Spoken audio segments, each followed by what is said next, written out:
ঘোষণাপত্র দেবে, আমি প্রথমত এই 24-এর যে জুলাই 36 এই আন্দোলনে যারা আত্মহতি দিয়েছেন এবং যেই কারণে সেকেন্ড রিপাবলিক তারা আশা করছে, এটা একটি সুন্দর ভাবনা ভবিষ্যৎ প্রজন্মের বাংলাদেশের জন্য। এই ঘোষণাপত্র নিশ্চয়ই একটি আগামী দিনের একটি পথরেখা তারা করে যাবে, সেটা তারা ভাবছে এবং আমি মনে করি এই ভাবনাটি তাদের ঠিক রয়েছে। যদি তারা আগেই 8ই আগস্ট যদি বিপ্লবী সরকারটা গঠন করত, তাহলে হয়তো বা বিষয়টি আমরা অন্যভাবেও দেখতাম। তবে অপেক্ষায় রইলাম, ঘোষণাপত্রটি দেখি এবং নিশ্চয়ই এতে তাদের ভাবাবেগ এবং ভবিষ্যৎ বাংলাদেশ এ নিয়ে তাদের ভাবনা থাকবে এবং কি করতে হবে সেই ব্যাপারেও ছাত্ররা আমাদেরকে বলবে এবং সেইভাবেই নিশ্চয়ই যারা সরকার রয়েছেন তারা সেই ভাবনা নিয়ে কাজ করবে, এটাই আমার ভাবনা।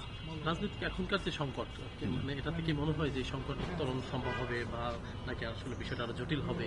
কালকে বিষয়টা নিয়ে আর কি না, এটাকে আমি সংকট হিসেবে মনে করি না, কারণ সরকার বলছে স্পষ্টভাবে যেটা তাদের বিষয় নয়।